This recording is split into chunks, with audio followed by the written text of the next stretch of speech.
The Famous Five by Enid Blyton. Chapter 1.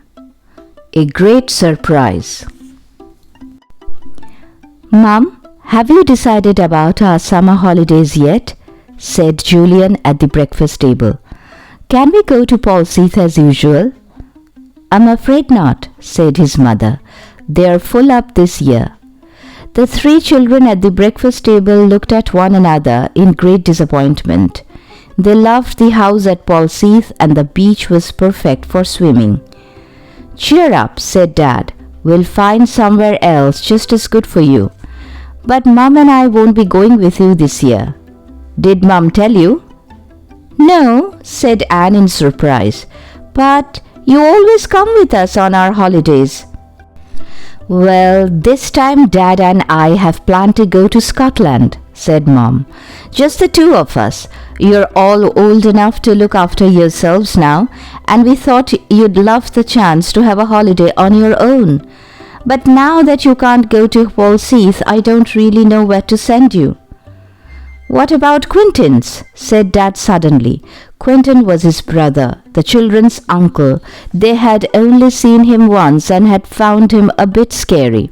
He was a very tall, frowning man, a clever scientist who spent all his time studying. He lived by the sea, but that was pretty much all that the children knew about him. "Quentin," said Mum, "what made you think of him? I shouldn't think he'd want the children messing about in his little house." "Well," said Dad, "I bumped into Quentin's wife in town the other day, and I don't think things are going too well for them. Fanny said that she's thinking of getting a lodger for a while to bring a bit of money in. Their house is by the sea, you know. It might be just the thing for the children. Fanny's very nice. She'd look after them." "Yes, and she has a child of her own too," said Mum. "What's her name? Something unusual. Yes, Georgina. How old would she be? About 11, I should think." "Same age as me," said Dick. "It's strange to think we've got a cousin who we've never met. She must get lonely all by herself. I've got Julian and Anne to play with, but Georgina is just one on her own. I bet she'd be glad to see us." "Well, your Aunt Fanny said that Georgina would love a bit of company," said Dad. "You know, I really think that would solve the problem if we ring Fanny and arrange for the children to go there. It would help Fanny, I'm sure, and Georgina would love to have someone to play with in the holidays, and we'd know that our three were safe." The children began to feel excited. It would be fun to go to a place they had never visited before and stay with an unknown cousin. "Are there cliffs and rocks and sandy beaches there?" asked Anne. "Is it a nice place?" "I don't remember it very well," said Dad, "but I'm sure it's an exciting kind of place. Anyway, you'll love it. It's called Kirreen Bay. Your Aunt Fanny has lived there all her life and wouldn't leave it for anything." "Oh, Dad, ring Aunt Fanny right now and ask her if we can go there," cried Dick. "Please, I just feel as if it's the right place somehow. It sounds sort of adventurous."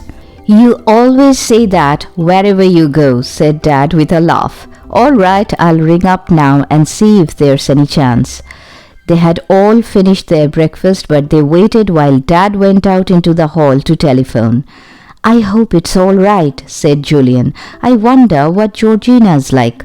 Funny name, isn't it? More like a boy's than a girl's.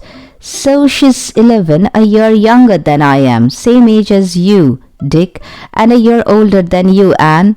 She ought to fit in with us all right. We'll have lots of fun." Dad came back in about 10 minutes' time, and the children knew at once that he had good news. He smiled at them. "Well, that's settled," he said. "Your Aunt Fanny's delighted about it. She says it will be good for Georgina to have company, because she's such a lonely little girl, always going off by herself, and she'll love looking after you all. Only you'll have to be careful not to disturb your Uncle Quentin.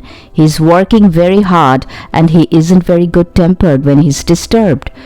"We'll be as quiet as mice in the house," said Dick. "When are we going, Dad?" "Next week, if that's all right with Mum," said Dad. Mum nodded. Yes, she said. There's nothing much to get ready for them. Just swimming costumes and jumpers and jeans. They all wear the same. It'll be lovely to wear jeans again, said Anne, dancing around. I'm sick of wearing my school uniform. I want to wear jeans or a swimming costume and go swimming and climbing. Well, you'll soon be doing it, said Mum with a laugh. Remember to put ready any toys or books you want, won't you? Not many, please, because there won't be a lot of room. Anne wanted to take all her 15 teddies with her last year, said Dick. Do you remember, Anne? That was funny. No, it wasn't, said Anne, going red. I love my bears, and I just couldn't choose which to take, so I thought I'd take them all. There's nothing funny about that. And do you remember the year before Anne wanted to take the rocking horse? Said Dick with a giggle. Mum chimed in. You know, I remember a little boy called Dick who put aside 1 teddy bear, 3 toy dogs, 2 toy cats, and his old monkey to take down to Polseath one year, she said. It was Dick's turn to go red. He changed the subject at once. Dad, are we going by train or by car? He asked. By car, said Dad. We can pile everything into the boot. Well, what about Tuesday? That would suit me, said Mum. We could take the children down, come back, and have plenty of time to do our own packing and set off for Scotland on the Friday. Yes, we'll arrange for Tuesday. So Tuesday it was. The children counted the days eagerly, and Anne marked one off the calendar each night. The week seemed to pass very slowly, but at last Tuesday did come. Dick and Julian, who shared a room, woke up at about the same moment and stared out of the nearby window. It's a lovely day, cried Julian, leaping out of bed. I don't know why, but it always seems very important that it should be sunny on the first day of a holiday. Let's wake Anne. Anne slept in the next room. Julian ran in and shook her. Wake up, it's Tuesday and the sun's shining. Anne woke up with a start and smiled at Julian happily. It's come at last, she said. I thought it never would. Isn't it an exciting feeling to go away on holiday? They set off soon after breakfast. Their car was big, so it held them all very comfortably. Mum sat in front with Dad, and the 3 children sat behind their feet on 2 suitcases. In the boot were all kinds of odds and ends and one small trunk. Mum was sure they had remembered everything.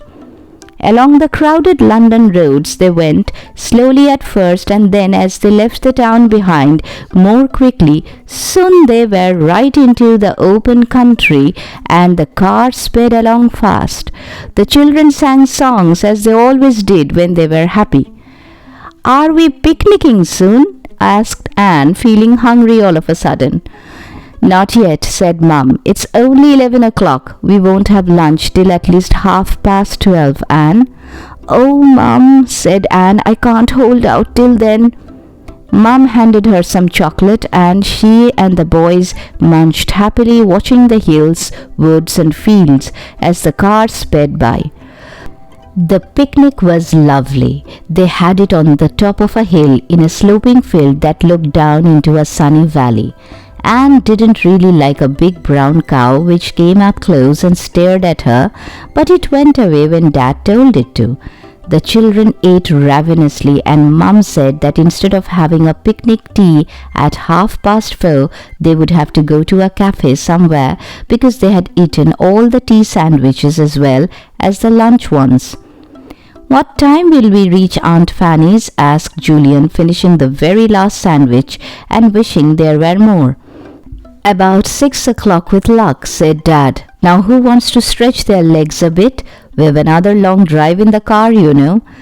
The car seemed to eat up the miles as it purred along. Tea time came, and then the 3 children began to feel excited all over again. We should watch out for the sea, said Dick. I can smell it somewhere near. He was right. The car suddenly topped a hill, and there was the shining blue sea, calm and smooth in the evening sun.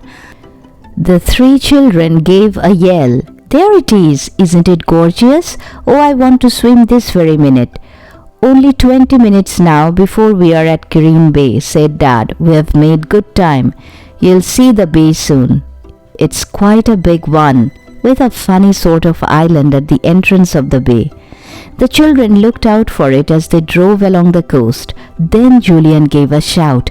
There it is! That must be Kireen Bay. Look, Dick, isn't it lovely and blue? And look at the rocky little island guarding the entrance of the bay, said Dick. I'd like to visit that. Well, I'm sure you will, said Mum. Now let's look out for Aunt Fanny's house. It's called Kireen Cottage. They soon found it. It stood on the low cliff overlooking the bay and was a very old house indeed. It wasn't really a cottage, but quite a big house built of old white stone. Roses climbed over the front of it and the garden was full of flowers. Here's Kireen Cottage, said Dad, and he stopped the car in front of it. It's supposed to be about 300 years old. Now, where's Quentin? Ah, there's Fanny. Chapter 2. The Strange Cousin. The children's aunt had been watching for the car. She came running out of the old wooden door as soon as she saw it draw up outside. The children liked the look of her at once. Welcome to Kireen, she cried. Hello all of you. It's lovely to see you. There were kisses all round, and then the children went into the house. They liked it. It felt old and a bit mysterious, and the furniture was old and very beautiful. Where's Georgina? Asked Anne, looking round for her unknown cousin. Oh, the naughty girl. I told her to wait in the garden for you, said her aunt. Now she's gone off somewhere. I must tell you, children, you may find George a bit difficult at first. She's always been one on her own, you know, and at first may not like you being here. But you mustn't take any notice of that. She'll be all right in a short time. I was very glad for George's sake that you were able to come. She badly needs other children to play with. Do you call her George? Asked Anne in surprise. I thought that her name was Georgina. So it is, said her aunt, but George hates being a girl and we have to call her George as if she were a boy. The naughty girl won't answer if we call her Georgina. The children thought that Georgina sounded interesting. They wished she would come, but she didn't. Their Uncle Quentin suddenly appeared instead. He was a most extraordinary-looking man, very tall, very dark, and with a rather fierce frown on his wide forehead. Hello, Quentin, said Dad. It's ages since I have seen you. I hope these three won't disturb you very much in your work. Quentin is working on a very difficult book, said Aunt Fanny, but he has a room all to himself on the other side of the house, so I don't expect he will be disturbed. Their uncle looked at the three children and nodded at them. The frown didn't come off his face, and they all felt a little scared and were glad that he worked in another part of the house. Where's George? He said in a deep voice. Gone off somewhere again, said Aunt Fanny, sounding annoyed. I told her to stay here and meet her cousins. She wants a good talking to, said Uncle Quentin. The children couldn't quite make out whether he was joking or not. Well, children, I hope you have a good time here, and maybe you'll knock a little common sense into George. There was no room at Kireen Cottage for Mum and Dad to stay the night, so after a hurried supper, they left to stay at a hotel in the nearest town. They planned to drive back to London immediately after breakfast the next day, so they said goodbye to the children that night. Georgina still hadn't appeared. I'm sorry we haven't seen Georgina, said Mum. Just give her our love and tell her we hope she'll enjoy playing with Dick, Julian and Anne. Then Mum and Dad went. The children felt a bit lonely as they watched the family car disappear round the corner of the road, but Aunt Fanny took them upstairs to show them their bedrooms, and they soon forgot to be sad. The two boys were to sleep together in a room with slanting ceilings at the top of the house. It had a marvelous view of the bay. The boys were really delighted with it. Anne was to sleep with Georgina in a smaller room, whose windows looked over the moors at the back of the house. But one side window looked over the sea, which pleased Anne very much. It was a nice room, and red roses nodded their heads in at the window. I do wish Georgina would come, Anne said to her aunt. I want to see what she's like. Well, she's a funny girl, said her aunt. She can be very rude and haughty, but she's kind at heart, very loyal and absolutely truthful. Once she makes friends with you, she'll always be your friend, but she finds it very difficult indeed to make friends, which is a shame." Anne suddenly yawned. The boys frowned at her because they knew what would happen next. And it did. "Poor Anne, how tired you are. You must all go to bed straight away and have a good night's sleep. Then you will wake up quite fresh tomorrow," said Aunt Fanny. "Anne, you are an idiot," said Dick crossly when his aunt had gone out of the room. "You know what grown-ups think as soon as we yawn. I wanted to go down to the beach for a while." "I'm so sorry," said Anne. "Somehow I couldn't help it. And anyway, you're yawning now, Dick, and Julian too." So they were. They were really sleepy after their long drive. Secretly, all of them longed to cuddle down into the bed and shut their eyes. "I wonder where Georgina is," said Anne, as she said good night to the boys and went to her own room. "Isn't she odd, not waiting to welcome us, and not coming in for supper, and not even in yet? After all, she's sleeping in my room. Goodness knows what time she'll be in." All three children were fast asleep before Georgina came up to bed. They didn't hear her open Anne's door. They didn't hear her get undressed and clean her teeth. They didn't hear the creak of her bed as she got into it. They were so tired that they heard nothing at all until the sun woke them in the morning. When Anne woke up, she couldn't think where she was at first. She lay in her little bed and looked up at the slanting ceiling and at the red roses that nodded at the open window, and suddenly remembered. "I am at Green Bay and it's the holidays," she said to herself, and wriggled her legs with happiness. Then she looked across the other bed. Someone was curled up under the bedclothes. Anne could see just the top of a curly head, and that was all. When the figure stirred a little, Anne spoke. "I say, are you Georgina?" The girl in the opposite bed sat up and looked across at Anne. She had very short curly hair. Her face was tanned, and her very blue eyes looked as bright as forget-me-nots in her face. But her mouth was rather sulky, and she had a frown like her father's. "No," she said, "I'm not Georgina." "Oh," said Anne in surprise. "Then who are you?" "I'm George," said the girl. "I shall only answer if you call me George. I hate being a girl. I won't be. I don't like doing the things that girls do. I like doing the things that boys do.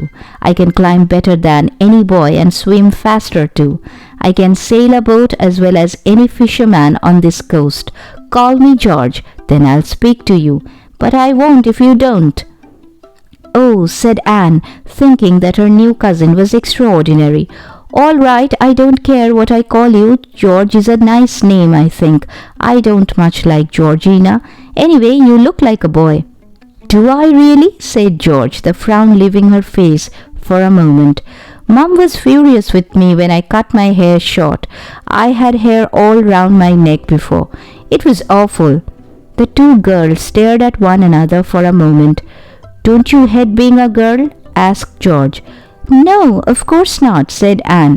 "You see, I like pretty dresses, and I love my soft toys."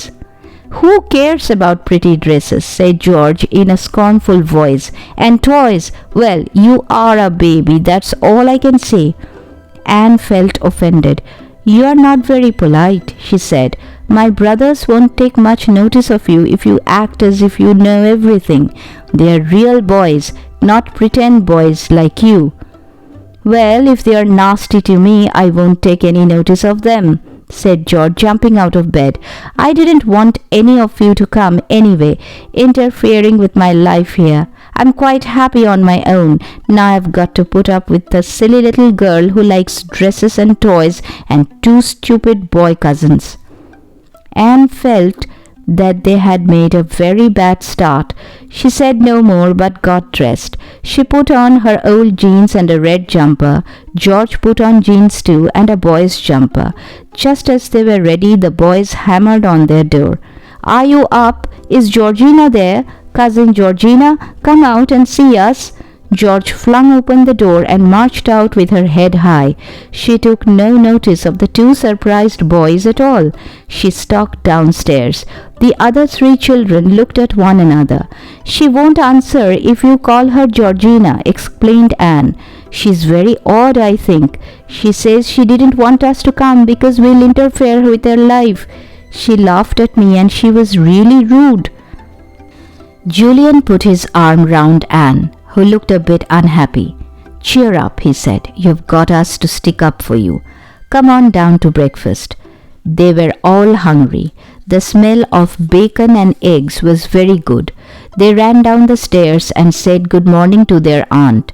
She was just bringing the breakfast to the table. Their uncle was sitting at the head, reading his paper. He nodded at the children. They sat down without a word, wondering if they were allowed to speak at meals.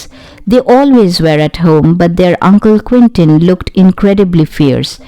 George was there buttering a piece of toast. She scowled at the three children. "Don't look like that, George," said her mother. "I hope you have made friends already. It will be fun for you to play together. You must take your cousins to see the bay this morning and show them the best places to swim." "I'm going fishing," said George. Her father looked up at once. "You are not," he said. "You are going to show a few good manners for a change and take your cousins to the bay. Do you hear me?" "Yes," said George with a scowl exactly like her father's. "Oh, we can go to the bay by ourselves if George is going fishing," said Anne at once, thinking that it would be nice not to have George if she was in a bad mood. "George will do exactly as she's told," said her father. "If she doesn't, I'll deal with her." So after breakfast, 4 children got ready to go down to the beach. An easy path led down to the bay and they ran down happily. Even George lost her frown as she felt the warmth of the sun and saw the dancing sparkles on the blue sea.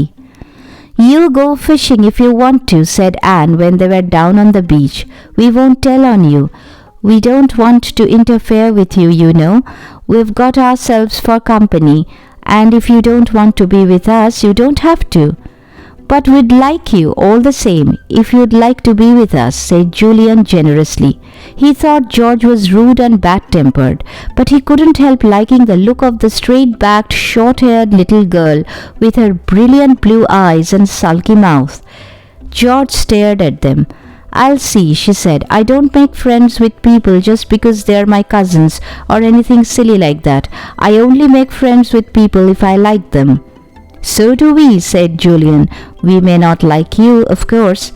"Oh," said George, as if that thought hadn't occurred to her. "Well, you may not, of course. Lots of people don't like me, now I come to think of it." Anne was staring out over the blue bay. At the entrance to it lay a rocky island with what looked like an old ruined castle on the top of it. "Isn't that a funny place?" she said. "I wonder what it's called." "It's called Kirin Island," said George, her eyes as blue as the sea as she turned to look at it. "It's a lovely place. If I like you, I may take you there someday, but I don't promise. The only way to get there is by boat." "Who does the funny island belong to?" asked Julian. George gave a very surprising answer. "It belongs to me," she said. "At least it will belong to me someday. It will be my very own island and my very own castle." Chapter 3. A Peculiar Story and a New Friend. The 3 children stared at George in the greatest surprise. George stared back at them. "What do you mean?" said Dick at last. "Kirin Island can't belong to you. You're just boasting." "No, I'm not," said George. "You ask Mum.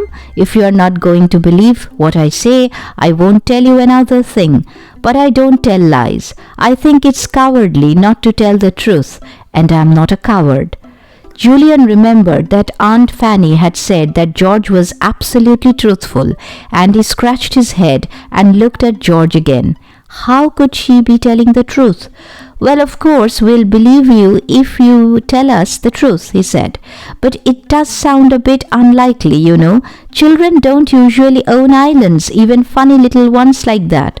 "It isn't a funny little island," said George fiercely. "It's lovely. There are rabbits there, as tame as can be, and the big cormorants sit on the other side, and all kinds of gulls go there.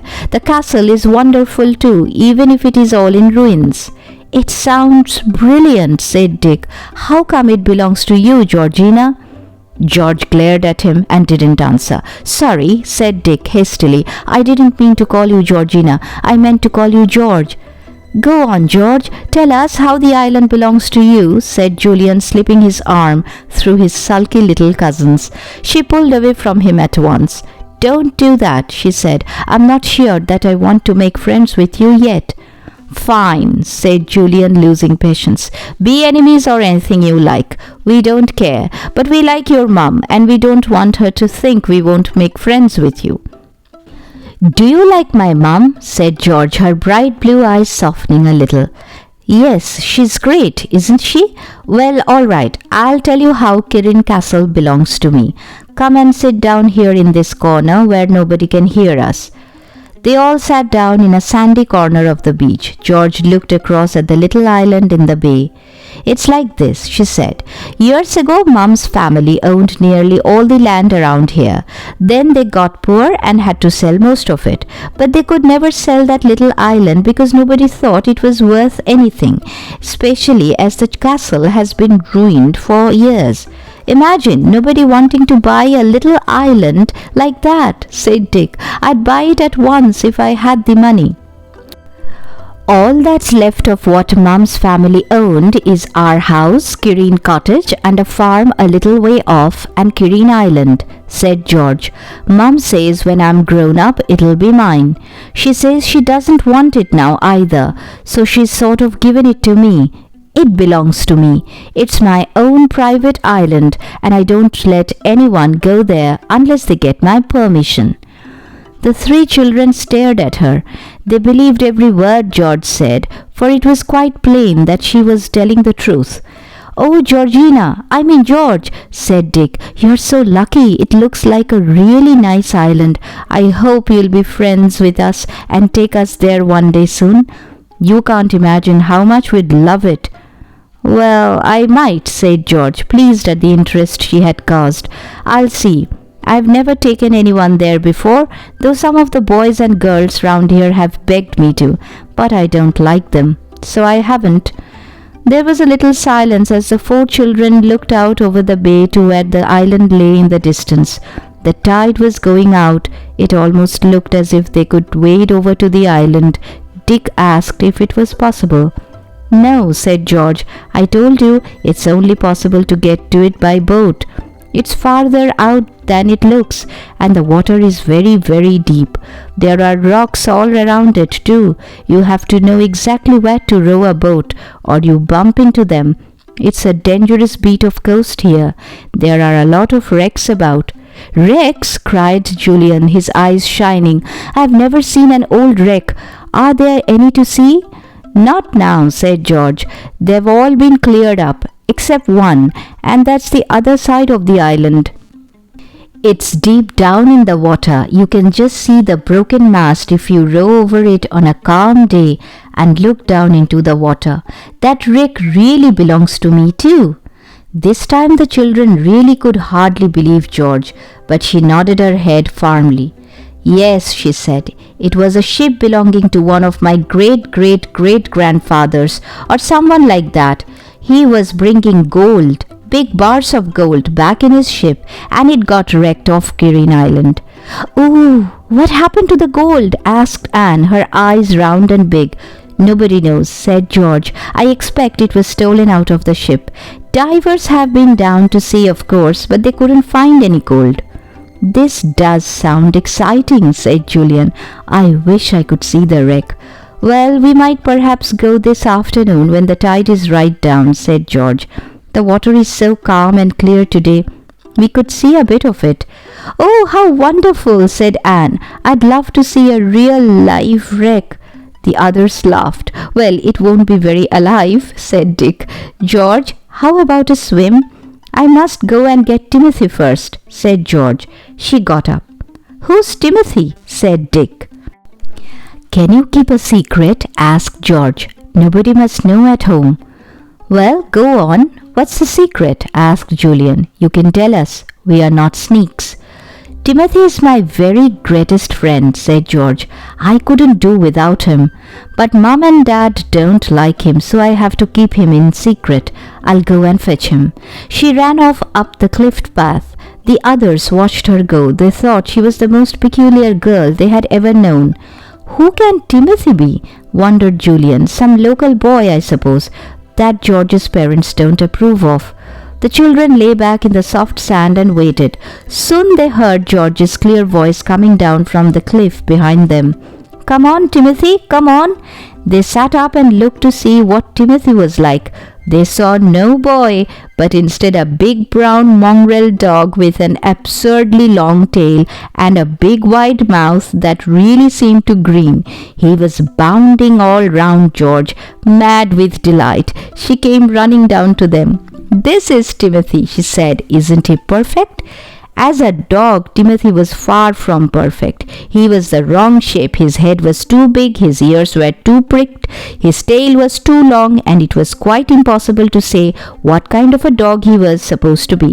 But he was such a mad, friendly, clumsy, laughable creature that every one of the children adored him at once. "Oh, you darling," said Anne, and got a lick on the nose. "Isn't he brilliant?" said Dick, and gave Timothy a friendly smack that made the dog bound madly all round him. "I wish I had a dog like this," said Julian, who really loved dogs and had always wanted one of his own. "Oh, George, he's great. You must be really proud of him." The girl smiled, and her face altered at once and became sunny and pretty. She sat down on the sand, and her dog cuddled up to her, licking her wherever he could find a bare piece of skin. "I love him to bits," she said. "I found him out on the moors when he was just a pup a year ago, and I took him home. At first Mum liked him, but when he grew bigger he got terribly naughty." "What did he do?" asked Anne. "Well, he's a chewy kind of dog," said George. "He chewed up everything he could. A new rug Mum had bought, her nicest shoes, Dad's slippers, and some of his papers and things like that. And he barked too. I liked his bark, but Dad didn't. He said it nearly drove him mad. He hit Timothy, and that made me angry, so I was rude to him." "Did you get told off?" said Anne. "I wouldn't like to be rude to your dad. He looks fierce." George looked out over the bay. Her face had gone sulky again. "Well, it doesn't matter what punishment I got," she said. "But the worst part of all was when Dad said I couldn't keep Timothy anymore, and Mum backed Dad up and said Timothy must go. I cried for days, and I never cry, you know, because boys don't, and I like to be like a boy."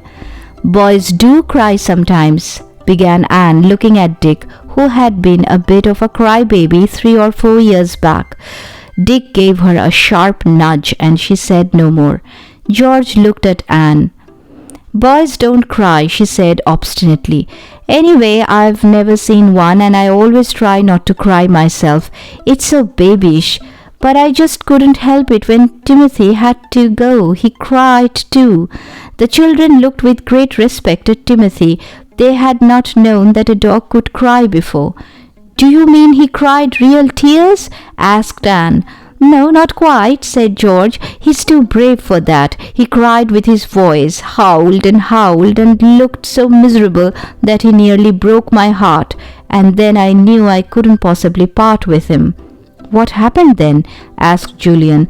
"I went to Alf, a fisherman's son I know," said George, "and I asked him if he'd keep Tim for me if I paid him all the pocket money I get. He said he would, and so he does. That's why I never have any money to spend. It has all to go on Timothy. He seems to eat an awful lot, don't you, Tim?" "Woof," said Tim, and rolled over his back, all his shaggy legs in the air. Julian tickled him. "How do you manage when you want sweets or ice cream?" said Anne, who spent most of her pocket money on things of that sort. "I don't manage," said George. "I go without, of course." This sounded awful to the other children, who loved ice cream, chocolate, and sweets. They stared at George. Well, I suppose the other children who play on the beach share their sweets with you sometimes, don't they? Asked Julian. I don't let them, said George. If I can never give them myself, it's not fair to take them. So I say no. The sound of an ice cream van's bell was heard in the distance. Julian felt in his pocket. He jumped up and rushed off, jingling his money. In a few moments he was back again, carrying 4 fat chocolate ice cream bars. He gave one to Dick and one to Anne, and then held out one to George. She looked at it longingly, but shook her head.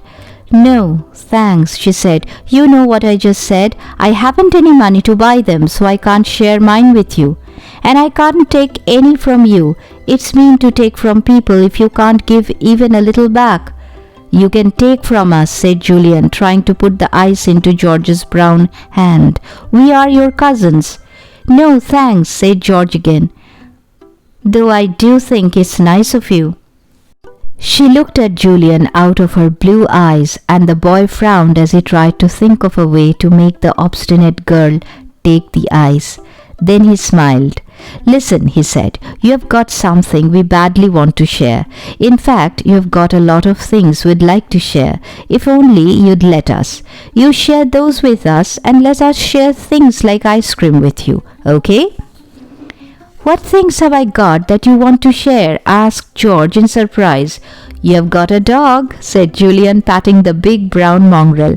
We'd love to share him with you. He's great. And you've got a lovely island. We'd be really excited if you'd share it sometimes. And you've got a wreck. We'd like to look at it and share it too. Ice cream and sweets aren't as good as those things, but it would be nice to make a bargain and share with each other. George looked at the brown eyes that gazed steadily into hers. She couldn't help liking Julian. It wasn't her nature to share anything. She had always been a lonely, rather misunderstood girl, fierce and hot-tempered. She had never had any friends of her own. Timothy looked up at Julian and saw that he was offering something nice and chocolatey to George. He jumped up and licked the boy with his friendly tongue. There you are. You see, Tim wants to be shared, said Julian with a laugh. It would be nice for him to have 3 new friends. Yes, it would, said George, giving in suddenly and taking the chocolate ice cream bar. Thanks, Julian, I will share with you, but promise you'll never tell anyone at home that I'm still keeping Timothy. Of course we'll promise, said Julian, but I don't think that your dad or mom would mind so long as Tim doesn't live in the house. How's the ice cream? Is it nice? Ooh, the best one I've ever tasted, said George, nibbling at it. It's so cold. I haven't had one this year. It's simply delicious. Timothy tried to nibble it too. George gave him a few crumbs at the end. Then she turned and smiled at the 3 children. You're nice, she said. I'm glad you have come after all. Let's take a boat out this afternoon and row round the island to have a look at the wreck, shall we? Yes, said all 3 at once, and even Timothy wagged his tail as if he understood.